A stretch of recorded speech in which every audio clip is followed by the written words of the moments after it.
بسم الله الرحمن الرحیم ګرانو کتونکو په حسن خان ډیجیټل کې یو واره بیا هر کله په سکرین باندې چې کم شخصیت او استخکاری ما په خیال اگین زده وایم د تعارف محتاج نه دی د خیبر پختونخوا یو نوموړی سیاسي رهنما سیاسي کارکون او خاصه توګه د خیبر پختونخوا په مسایلو باندې کو ګورو د زړه د خلاصه خبره کې بعض ټیم کې ته خلک خپم شي څوک ته خپه شي څوک ته خوشاله سردار حسین بابک صاحب ډیر وخت پس نه ما سره نني پروګرام کې دی بابک صاحب السلام علیکم وعلیکم السلام حسن خان څنګه والي تاسو ښه ډیر مننه بابک صاحب خوشاله شوم چې نن سره په سکرین باندې د ډیجیټل په سکرین باندې جی مهرباني درته بابک صاحب سره روان دي صوبه کې پرونو تاسو ته پته و چې د ډي جی اس پی آر کم پریس کانفرنس هغه هم کې دي چې تاسو اوریدلی دا حالات کم طرف ته روان دي جی ګوره داسې ده چې د تیرو 14 کالو نه چې په دې صوبه کې کم ماحول روان دی موږ وګورو چې لکه بدحالای طرف ته دا صوبه ورسېده او رس چې تیریږي نو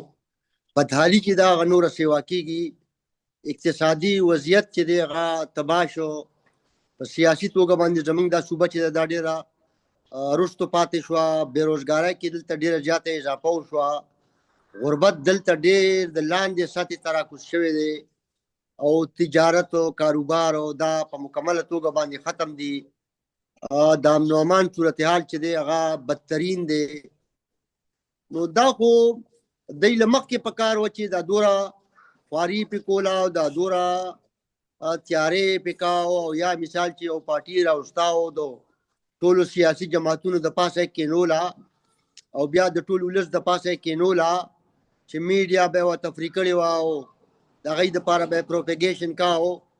د ریاست ټولې ادارې د هغې دپاره استعمالېدې او د یو سړي نه یې پریخته جوړه کړې وه زما خیال دا دی چې د دې نه به هم دا جوړېده دا اوس چې کوم ستې نه جوړ دي صورتحال خو ډیر زیات خراب دی پرون پریس کانفرنس موږ واورېدو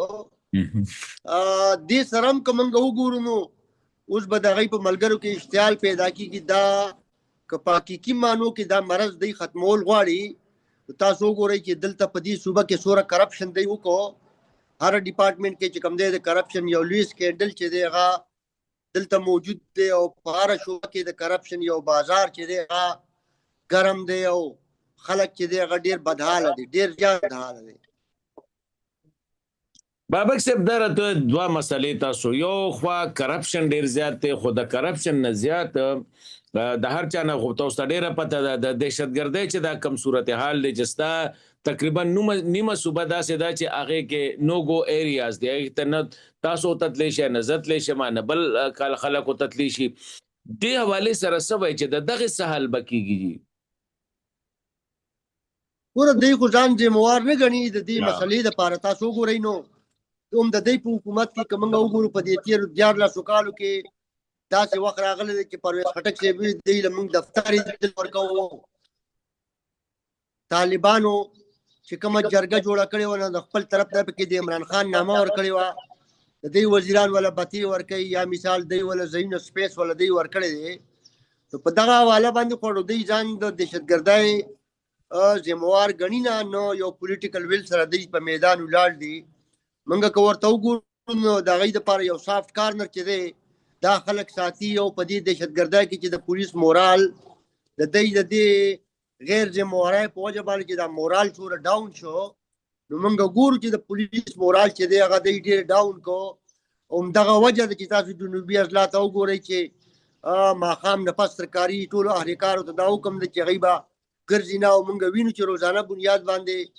دا واقعات چې دي دا واردات چې دي دا روان دي او دا کې د چترال نوالي تر ډي آی خانه پورې که موږ وګورو نو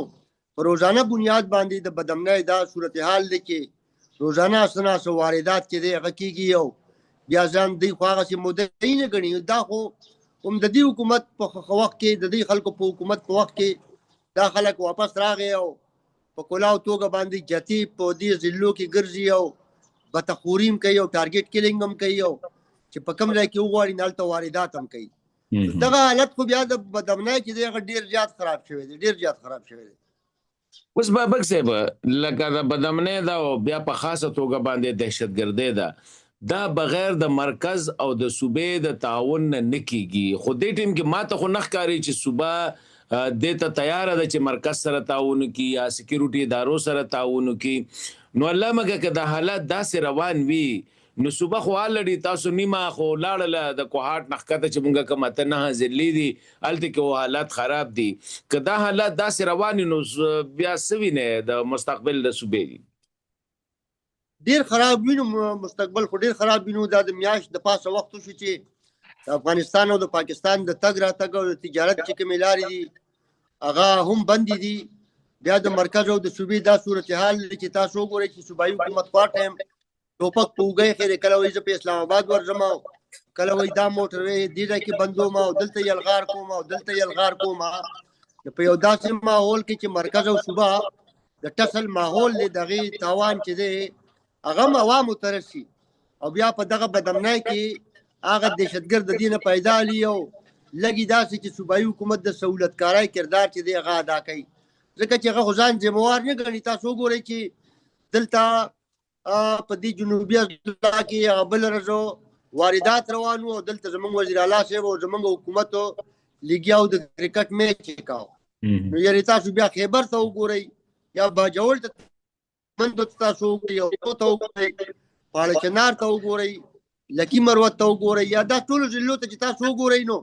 الته د بدمنای صورتحال چې دی ډیر زیات خراب دی ډیر زیات خراب دی او زمونږ دلته صوبایي حکومت ورته تماشا کوي یو تماشایي کردار ادا کوي خو تاسو دا نه غواړئ بابک صاحب چې لکه ولس هم یا د دوی نه تمه نشته دی کنه بس وی چیرې بس دا ټیک دا وی دا زموږ ذمہواری نه دا ولس هم وی چې او د ولس مطلب دا دی چې زیاتره خلک تاسو بهر روزه لار کوسه کې چانه تاسو کې نغه هم دغه بیانیه د کوم چې د دوی بیانیه دغه کیندا څه وجه ده دی ظاهر خبره دی خو د ځوانانو جذباتو سره لوبي کوي او که تاسو وګورئ نو په نن وخت کې صوبایي حکومت چې دی دغه روزانه بنیاد باندې دا سټیټمنټ یو د بیانیه چې رها کرو او خان کو رها کرو دا غینه علاوه خو یا دا غینه مخکې یا دا غینه رست خو د دې څه بیانیه نشته هم دغه وجه ده چې ځوانان بیا ایکسپلایټ کوي او دغه استحصال کوي او دا د ځوانانو جذبات چې دی هغه استعمالي او دغه جذباتي ناری چې دی هغه ول ورکړي دی او هغه باندې پوره مشینری لګیا ده ظاهر خبره دا دی او فدریټیو یونټ حکومت دی سره او دا حکومت چې سوره وسایل دی هغه ټول وسایل دی د دې چیز لپاره استعمالي بیا ظاهر خبره ده دغه خو په عوامو باندې اثرات وی کنه دغه وجه ده چې د عوامو باندې بیا دغه بیاني اثرات چې دیغه موجود دي دغه وجه ده چې د دوه تهائی نه سیوال د دلته اکثریت ته بیا په دریم ځل باندې د حکومت ته بیا سرکاري چې سوره وسایل دی هغه استعمالي سرکاري مشینری استعمالي د سرکار چې سوره خلک ته هغه استعمالي په دې جلسو کې تاسو وګورئ نو سوره چې زمونږ سرکاري وسایل دي دا ټول وسایل چې د کاري په دې یادونو کې او په دې سیاسي جلسو کې استعمالي دغه اثرات موجود دي کنه بابک صاحب لکه د پریس کانفرنس ما اس پی آر کم پریس کانفرنس نو په دې کې سو ورځې نمونګه د گورنر راج چې کوم دې خبره اورو تاسو ته څنګه ښکاري چې آیا گورنر راج اوس موقعه پکار دا ځکه چې تاسو به چې 14 کال خو دوی د صوبه دې ځای ته ورسوله کم چې تاسو سټیټمنټ ورک نو مخکې د دوی نه ځان خلاصي د پاروم د یو ولر د گورنر راج پورا زمون خو نه د خیال عوامي نېشنل پارټي خو په دی حواله باندې خپل موقف څرګند کړی دی یو داسې غیر جمهوریت عمل کې دی مرکز نشي کولی اگر چې گورنر راج کې دا یو آئینی لار ده وګوره موږ به حسن خان دې ته ګورو چې ریاست په دې باندې ډېر لوی انویسټمنټ کړی دی د عمران خان په جوړولو کې او د پی ټی آی په جوړولو کې ریاست چې دی هغه ډېر وسایل استعمال کړي دي خپله مشینري استعمال کړې ده ډېره زیاته سرمایه دلته لګېدلې ده ډېر وخت پرې لګېدلی دی د دې په جوړولو باندې هغوی پوره ریاستي کار کړی دی زما نه دی خیال چې د دې په داسې اقداماتو سره به دا مرض چې دی دا په دوره زر ختم شي د هغې وجه دا ده چې دی چې کوم کرپشن روان کړی دی موږ به ومنو چې واقعي اسټیبلیشمنټ یا پاکستان غواړي چې دا څنګه چې دی وایي چې دا سکیورټي تھریټ که چېرې دا سکیورټي تھریټ نو بیا په کار دا چې کوم کرپشن دی کړی دی یا کوم کرپشن چې دی کوي چې په هغې کې خو د دی ګرفتاری وشي که نه هغه کیسونه خو چې دی پسې کولا وشي که نه هغه خو موږ ګورو چې که پی آر ټي ده که بیا د ملم جبي سکینډل دی یا که زموږ په فوډ ډپارټمنټ کې کوم سکینډل چې راوتی دي یا زمونږ په منرل ډپارټمنټ کې چې کوم سکینډل دي یا که تاسو وګورئ چې په هیلث ډپارټمنټ کې د تیرو 14 کالو نه لویه پیمانه باندې کرپشن روان دی نو موږ نه دي لیدلي چې د هغې په بنیاد باندې د یا ګرفتار شوي دي او یا یې د دې مخنیوی کړی دی. او بابک صاحب یو پوښتنه کومه ده چې تاسو وی چېرې گورنر راج چې کوم دی دا ټیک دی او عوامي نېشنل پارټي دی او غیر جمهوریت طریقې کار حمایت پنه کوي خدا خو آئینی دی څنګه چې تاسو وی چېرې گورنر راج په آئین کې د دې پروویژن شته دی وخت کې چې صوبه کې کم حالات دي ستاسو وایي لږ زبا ما که تاسو خپل سیاسي تجزیه راکې لږ د عوامي نېشنل پارټي خیر داغه خو تاسو یو ډېر اهم رهنمای د هیڅ شک نشته دی او که لږ ذاتی رائے راکې چې دا وخت کم حالات دي دا د گورنر راج د لپاره بالکل فټ دي لږ خپل ذاتی تجزیه را تراکې پدې پورا دا خو ظاهر خبر ده زما خپل ذاتی نظر نشته او یو حقیقت دی او حقیقت دا دی چې د دې صوبې خلک د دې نه ډیر زیات تنګ دي په تیرو 14 کالو کې چې دا خلک سوره بدحالۍ طرف ته لاړو تاسو یونیورسيټو ته وګورئ په یونیورسيټو کې انرولمنت کې کمی راغی ځوانان چې سوره دی هغه ټول بهر ملک ته یا بهرو ملکونو ته د وتو په تک کې دي یا همدغه چې تاسو وګورئ د بدمنۍ په وجه باندې زمونږ پښتانه چې دي هغه نیمکوره شو ټول پنجاب ته منتقل شو یا چې لږه ډېره سرمایه که چا سره وه هغه پنجاب ته لاړه یا نور ملکونو ته هغه سرمایه لاړه یا دغه چې تاسو بیا که غربت ته وګورئ یا بېروزګارۍ ته وګورئ نو په هغې کې ډېره زیاته اضافه راغلې ده نو د دوی خلاف چې کوم هم قدم پورته کېږي نو دا یوه خبره حقیقت دی په ګراونډ باندې چې په هغې به خلک خوشحاله وي په هغې باندې به خلک خفه نه وي د دوی به ورسره د خلکو به ورسره مرسته نه وي لکه دا یوه خبره ډېره زیاته واضحه ده اوس په دې 14 کالو کې دا خلک دی د پوځې تر اوسته دی د پوځ نه ویزان کړی دی ډېرې دا خلک تنګ کړی دی که داسې یو قدم پورته کېږي یا گورنر راج لګي زمونږ اختلاف او یا زمونږ اتفاق په خپل ځای یو حقیقت دی یو خبره ده خو عام خلک به په دې خبره خوشحاله یا عام خلک به پرې خفه نه زبردست دې کې راته دا وایي اوس راځو بابک صاحب یو خو مونږ میډیا باندې دا خبرې کو وخت باندې بیانونه تم راځي تاسو ګورئ نه چې لکه دا صوبه چې کومه ده لکه هر چا دا پی ټی آی ته پرېښې ده که مرکزي حکومت ته هم ته پرېښې ده او که زمونږ د صوبې نور سیاسي قوتونه دي عوامي نېشنل پارټي ده مولانا فضل الرحمان صاحب دی نور مسلم لیگ دی پیپلز پارټي ده لکه څونه جماعتونه چې دي جماعت اسلامي ده هغوی هم دې ته بس ریزاین کړی دی ورته چې بس پرېږده چې دوی څه کوي به ځکه د هغوی د طرفه هم د یو سټیټمنټ نه ابو نور څه نه راځي جي زما خیال دا دی چې په دې وخت کې که موږ وګورو یو مؤثره او مضبوطه پوزیشن چې دی هغه عوامي نېشنل پارټي ده که موږ سینټ کې وګورو په سینټ کې تاسو وګورئ چې احمد ولي خان یوازې دی خو زما خیال دا دی چې هغه یو ډېر مؤثره او یو ډېر لوی اپوزیشن چې دی هغه د دې په ضد باندې روان دی یا که دلته پښتونخوا کې تاسو وګورئ نو عوامي نېشنل پارټي بیا واحده پارټي ده چې د یو مؤثره اپوزیشن په توګه باندې هغوی لګیا دي خپل کردار چې دی هغه ادا کوي ستاسو دا خبره بیخي صحیح ده چې د عوامي نېشنل پارټۍ نه علاوه بیا نور سیاسي جماعتونه چې دي هغوی بیخي میدان پرېښودی دی او هغه مؤثره اپوزیشن نه کوي چې کوم هغوی له پکار دی دلته موږ بیا وینو چې عوامي نېشنل پارټي یوازې پاتې کېږي او یو مؤثره اپوزیشن چې دی که د هغوی په اواز کې لږه سر دی او که ډېره سر دی خو یو مؤثره اواز چې دی هغه عوامي نېشنل پارټي دلته موجوده ده چې د اپوزیشن کردار ادا کوي بابک صاحب تاسو یو خبره وکړه د دې نه مخکې چېرې لکه گورنر راج ولګېده نو ارسپیکټیو چېرې مونږ خوښ دی یا نه دی خوښ خو د اولس به خوښ وي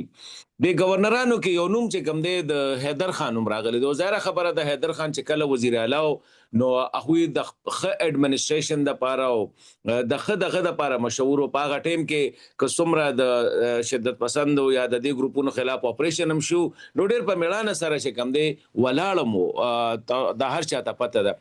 نو یو طرف ته خو د عوامي نېشنل پارټۍ خپل موقف دی خو بل خوا که فرض که د صوبې خلک غواړي او خوښوي یې چېرې لکه را دي شي گورنر راج او بیا د صحیح سړی یو ډاینامیک کس نو هغه زمونږ په خیال باندې حیدر خان یو ډېر فټ ان کس دی نو هسې تاسو څه وایئ چې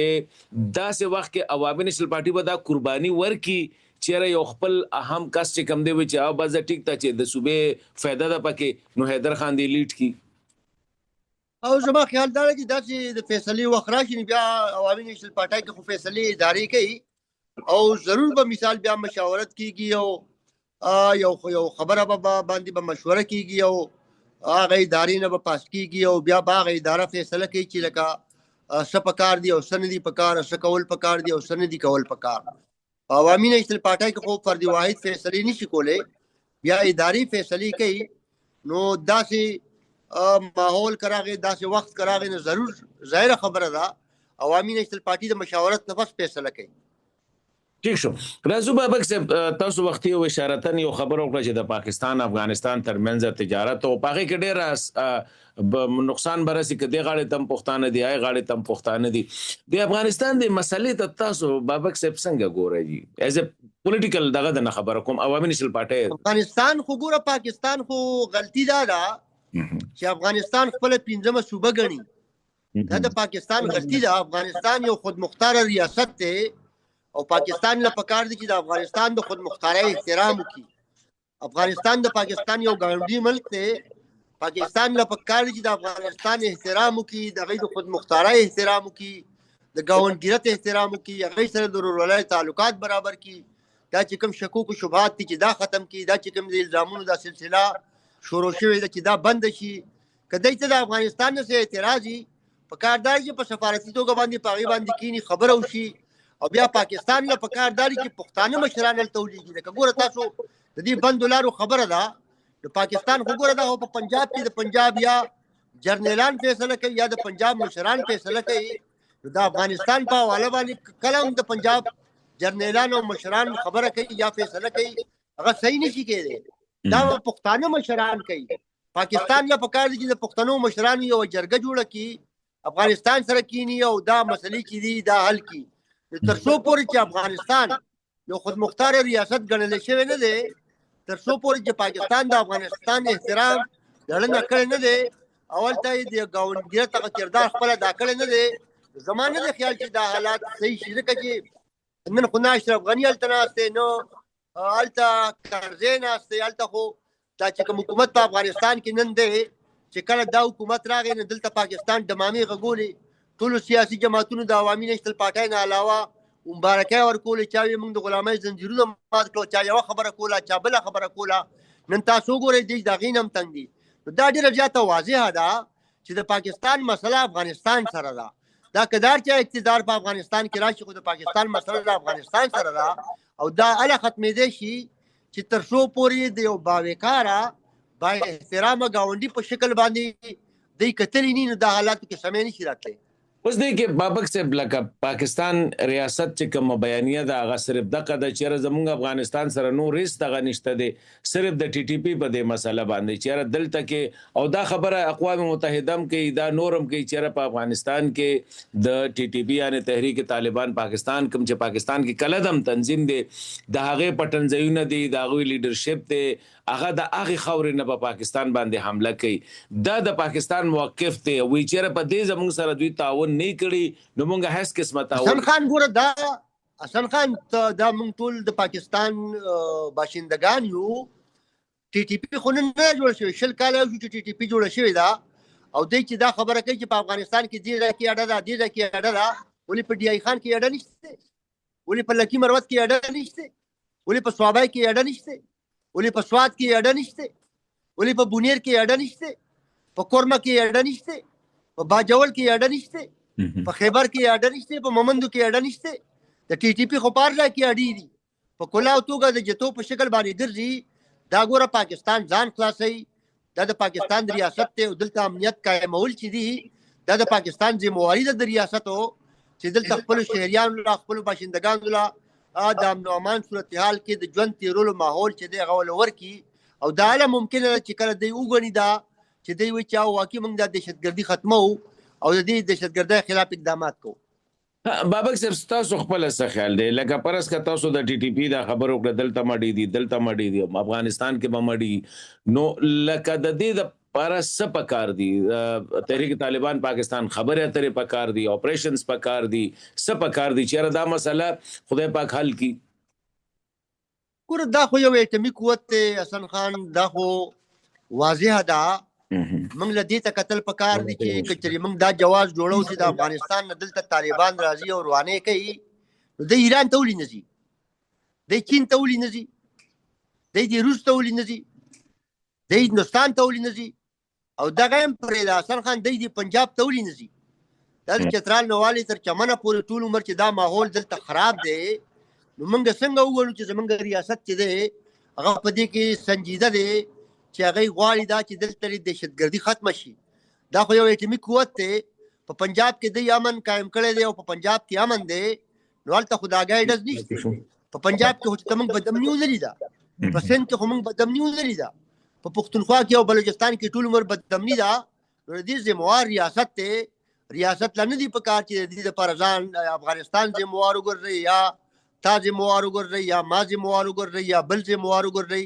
دا د دې ریاست ذمہ داری ده چې دلته امن قائم کړي. اوس بابک صاحب لکه کوم وګورو نو چې کم اقدامات په پنجاب کې یا په سند کې صوبایي حکومتونه اخلي نو تاسو غواړئ چې لکه خیبر پختونخوا کې کوشش شوه دی چې لکه د دې د پراپر مخنیوي ونیوي شي خو بس خیر د غلطو پالیسو د وجه ناغه ناکام شي دي. دلته خو منګوره په کلاو توګه باندې د صوبایي حکومت او د مرکزی حکومت جنگ دی اختلاف دی. صوبایي حکومت خو موږ بیا دا خبره کوو چې سنجیده نه دی دهشتګردۍ ختمولو کې صوبایي حکومت چې دی هغه بیخي سنجیده نه دی هغه د سہولتکار کردار ادا کوي. دا خو موږ بیا عوامي نیشنل پارټي بیا دا خبره کوي چې زموږ د صوبایي حکومت چې دی هغه د دهشتګردۍ په ختمولو کې نه دی بلکې د دهشتګردۍ په ډیرولو کې په عام کولو کې د سہولتکارۍ کردار ادا کوي. تاسو بابک صاحب لکه صوبایي حکومت سہولتکار دی او مرکزی حکومت سنجیده نه دی دا تاسو موقف دی جی بالکل بالکل په دهشتګردۍ ختمولو کې یا کنه جی بالکل. ډیر مننه بابک صاحب ثانک یو ویری مچ ډیر خوشاله شو ډیر مهرباني ډیر خوشاله شو ثانک یو